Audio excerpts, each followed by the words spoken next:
আজকে আমি আলোচনা করতে চাচ্ছি ট্যাক্সেশন অফ বাংলাদেশ করবিধির একটি গুরুত্বপূর্ণ অধ্যায়, যেটি পরীক্ষাতে বারবার রিপিট করে, বারবার আসে পরীক্ষাতে। এই অধ্যায় থেকে অধ্যায়টি হচ্ছে গৃহ সম্পত্তি খাতে আয় ধারা 24। আজকে আমি গুরুত্বপূর্ণ একটি অঙ্ক নিয়ে আলোচনা করব। ইতিপূর্বে আমি এই অধ্যায়ের উপর দুইটি ভিডিও অলরেডি আপলোড করেছি, বেসিক একটি ভিডিও বেসিকের উপরে এবং একটি 4 মার্কের অঙ্ক নিয়ে আলোচনা করেছি। এবং এই অধ্যায়ের ছাত্রছাত্রীদের মূলত যে বিষয়ে সমস্যা হয় সেটা হচ্ছে মেরামত এবং রক্ষণাবেক্ষণ খরচ নিয়ে, যে স্যার কোনগুলা মেরামত এবং রক্ষণাবেক্ষণ খরচ আমি চিনব কীভাবে বা আমি বুঝবো কীভাবে। তো সেটি অলরেডি আমার আপলোড করা হয়ে গেছে 2 নম্বর ভিডিওতে। এটি আমার 3 নম্বর ভিডিও। তো যাই হোক, আমি বেশি কথা বাড়াবো না, আমি অঙ্কের আলোচনায় যাচ্ছি। আমি খুব সূক্ষ্মভাবে বিষয়গুলো আপনাদের সামনে উপস্থাপন করার চেষ্টা করব ইনশাল্লাহ। এখানে বলছে, জনাব রবিউল আলমের একটি বহুতল বিশিষ্ট বাড়ি আছে। বাড়িটি মাসিক 30,000 টাকা ভাড়া দিয়েছেন, মানে মাসে ভাড়া 30,000। তাহলে আমি বছরে কত আসে সেটা নির্ণয় করে নিব। 30,000 ইন্টু 12 মাসে কত আসে। এরপর বলছে বাড়ির পৌরমূল্য 2 লক্ষ টাকা। পৌরমূল্য মানে হচ্ছে পৌরসভা কর্তৃক নির্ধারিত একটি মূল্য। বাড়িটি পৌরসভা একটা ভাড়া মূল্য নির্ধারণ করে রেখেছে, যাতে আপনি তার কম না দিতে পারেন। হ্যাঁ, আপনি কম না বলতে পারেন। আনুমানিক তারা একটা জায়গা বেঁধে বা বর্তমান ভাড়া মূল্য হিসাব করে তারা একটা আন্দাজ করে রাখছে যে এত টাকা, 2 লক্ষ টাকা বছরে বাড়ি ভাড়া হতে পারে। এর কম বললে হবে না। আপনি যদি 1 লক্ষ টাকা তাদেরকে দেখান, তারা নিবে না 1 লক্ষ টাকা, এটা মানবে না, তারা 2 লক্ষ টাকা দেখাবে। আর আপনার যদি 3 লক্ষ টাকা আয় হয়, তখন আর তারা 2 লক্ষ টাকা নিবে না, 3 লক্ষ টাকা নিয়ে কাজ করবে। অর্থাৎ 3 লক্ষ টাকার উপরে 3 লক্ষ টাকা গণনা করে তারা হচ্ছে ট্যাক্স নিবে, কর নিবে। আচ্ছা, এরপরে বলছে বাড়ির জন্য তিনি নিম্নলিখিত খরচ করেছেন। অর্থাৎ ওই বাড়ি ভাড়া দিয়ে যে 30,000 করে মাসে আয় করেছেন, ওই পারপাসে তার যে খরচগুলো হয়। তো এখানে বলা হচ্ছে সিঁড়ি ও পানি উঠানোর বিদ্যুৎ খরচ 13,000 টাকা, লিফট চালানো খরচ 12,000 টাকা, পাম্প চালানো খরচ 6,000 টাকা, পাহারাদারের বেতন 12,000 টাকা, মেরামত খরচ। এরপরে জমির খাজনা আছে, অগ্নি বিমা চাঁদা আছে, পৌর কর আছে। 2016 এবং 2017 কর নির্ধারণী বছরের জন্য তার গৃহ সম্পত্তি খাতে আয় নির্ণয় করো। তাহলে এখানে একটা বিষয় দেখেন যে তার কিন্তু কর নির্ধারণী বছর, অর্থাৎ কর নির্ধারণ করা হবে 16-17-তে। তাহলে অবশ্যই আয় হবে তার আগে, কারণ কর দিতে হয় আয়ের পরের বছরে। আয় যদি 15-তে হয় তাহলে কর দিবে 16-তে। তার মানে 2016-17 যদি কর নির্ধারণী বছর হয়, তাহলে আয় হবে 2015-16। 2015-16 অর্থ বছর কর নির্ধারণ হবে। অর্থাৎ 15 সালের 6 মাস, 16 সালের 6 মাস মিলে 1 বছর। এই জন্য 2015-16 আয় বৎসর এবং 16-17 কর নির্ধারণী বছর। তো আমি উত্তরে যাব এবার।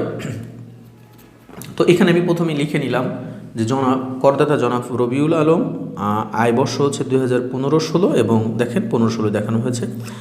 আর করদাতা কর বর্ষ হচ্ছে 2016-17, মোট আয় নির্ণয়। তো এখানে প্রথমেই দেখাবো গৃহ সম্পত্তি খাতে আয় ধারা 24। প্রকৃত ভাড়া মূল্য 30,000 করে 12 মাসে, তাহলে 3,60,000 হয়। আর পৌরসভা একটি মূল্য নির্ধারণ করে রাখছিল, যেটা হচ্ছে 2 লক্ষ টাকা। তো যে আমি একটু আগে কিন্তু বলেছিলাম যে কম হলে তারা সেটা মানবে না। আপনি বেশি আয় করেছেন, বেশিটা দিতে হবে, ঠিক আছে?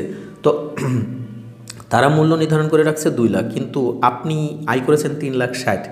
এখন তারা 2 লাখের উপর কর নিবে না, বড়টার উপরে কর নেবে। তাহলে 3,60,000 টাকার উপরে আপনাকে কর দিতে হবে। এজন্য বার্ষিক মূল্য যেটি বেশি, এই দুইটার মধ্যে থেকে যেটা বেশি সেটা আমি এখানে নিব। আচ্ছা, এখন এই টাকা থেকে অন্যান্য যে খরচগুলা হয়েছে সেই খরচগুলা বাদ দিলেই আমার গৃহ সম্পত্তি খাতে করযোগ্য আয় বের হয়ে যাবে। আচ্ছা, এখন আসেন, এরপরে দেখেন এখানে বাদ অনুমোদনযোগ্য খরচসমূহ। তাহলে অনুমোদনযোগ্য খরচ, আচ্ছা, অনুমোদনযোগ্য খরচ লিখে আমি প্রথমে লিখব মেরামত এবং রক্ষণাবেক্ষণ খরচ। আচ্ছা, তো আমি মেরামত এবং রক্ষণাবেক্ষণ খরচের মধ্যে কোনগুলো পড়বে সেটা একটু আলোচনা করে আসি। মেরামত এবং রক্ষণাবেক্ষণ খরচের মধ্যে দেখেন, আমি আরেকবার বিষয়টি একটু আলোচনা করি আপনাদের সুবিধার্থে। সেটি হচ্ছে মেরামত এবং রক্ষণাবেক্ষণ খরচ আবাসিক হলে 25% হবে, আর বাণিজ্যিক হলে 30% হবে। মেরামত এবং রক্ষণাবেক্ষণ খরচ কি কি? মেরামত নিজে, আদায় খরচ, আইন খরচ, লিফট চালানো খরচ, সিঁড়ি ও পানি খরচ, বিদ্যুৎ খরচ, পাম্প চালানো খরচ, পাহারাদারের বেতন, ওয়াসা খরচ এবং মালির বেতন। এই যে বিষয়গুলো বললাম, এর বাইরে আশা করি ইনশাল্লাহ এই অধ্যায়ে পাবেন না। এই জিনিসগুলো আপনি একটু খাতায় লিখে নিয়ে, ভিডিও টেনে টেনে দেখে লিখে নিয়ে আপনি একটু পড়ে ফেললে, কয়েকবার পড়ে ফেললে হয়ে যাবে ইনশাল্লাহ। আচ্ছা, তাহলে এখানে এখন দেখেন যে এই যে সিঁড়ির ও পানি উঠানোর বিদ্যুৎ খরচ 13,000 টাকা, তাই না?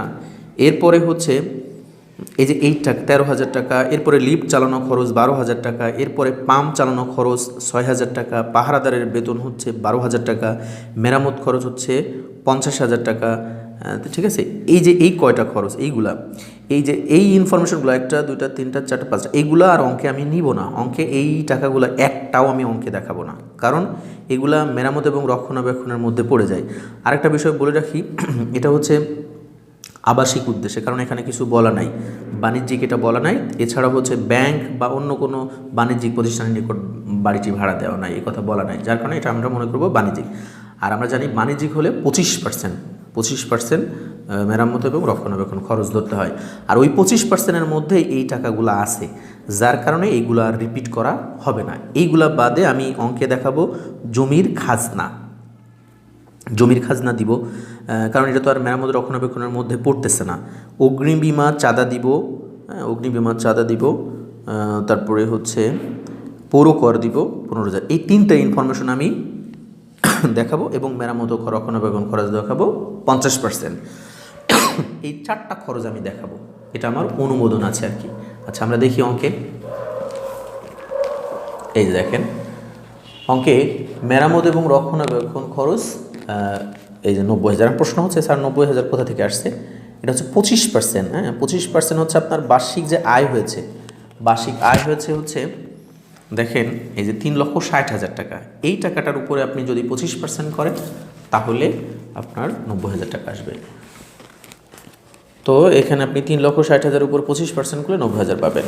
আচ্ছা, এখন দেখেন ওই যে আমি যে 3টা বললাম যে এই 3টা আসবে, বাকি কোনোটা আসবে না, দেখেন সেটাই হয়েছে। জমির খাজনা 1,000, অগ্নিবীমা চাঁদা 14,000, আর পৌর কর হচ্ছে 15,000, আর এদিকে রক্ষণাবেক্ষণ 90। এই 3টা, আর এদিকে একটা 4টা। এই 4টা ছাড়া বাকিগুলো কিন্তু নেওয়া হয়নি, কারণ বাকি খরচগুলো এই 90,000-এর মধ্যে রয়ে গেছে, যার কারণে ওগুলো আমরা আর রিপিট করব না। ঠিক আছে? আচ্ছা, এখন এই সব খরচগুলো যোগ করলে পাওয়া যাবে 1,20,000 টাকা। এটা হচ্ছে আমার অনুমোদনযোগ্য খরচ, অর্থাৎ কর্তৃপক্ষ অনুমতি দিয়েছে যে হ্যাঁ এই খরচগুলো আপনি কাউন্ট করতে পারবেন। আচ্ছা, তাহলে আমার মোট আয় ছিল কত? মোট আয় ছিল 3,60,000। 3,60,000 থেকে 2,40,000 যদি আমি বাদ দিই তাহলে আচ্ছা এখানে সরি 2,40,000 না, তো 1,20,000 বাদ যাবে। এর খরচ তো 1,20,000 আসছে, এটা তো পড়ে আছে। তাহলে আমি 3,60,000 হচ্ছে আমার মোট আয় হয়েছে, 3,60,000 থেকে আমার মোট খরচ হয়েছে 1,20,000। তো 3,60,000 থেকে 1,20,000 বাদ দেন, 2,40,000 টাকা আসবে। এই 2,40,000 টাকাই হচ্ছে আপনার গৃহ সম্পত্তি খাতে মোট আয়, অর্থাৎ এটা এমন একটা আয় যেটার উপরে আপনি কর দিবেন, করযোগ্য গৃহ সম্পত্তি খাতে মোট আয়। তো আশা করি অবশ্যই বুঝতে পারছেন। সকলকে অসংখ্য ধন্যবাদ আমার পরবর্তী ভিডিওগুলো দেখার জন্য। তো ভালো থাকবেন সবাই, সে পর্যন্ত আসসালামু আলাইকুম ওয়া রাহমাতুল্লাহি ওয়া বারাকাতুহু। Hey there. Subscribe to my channel. And also press this bell icon.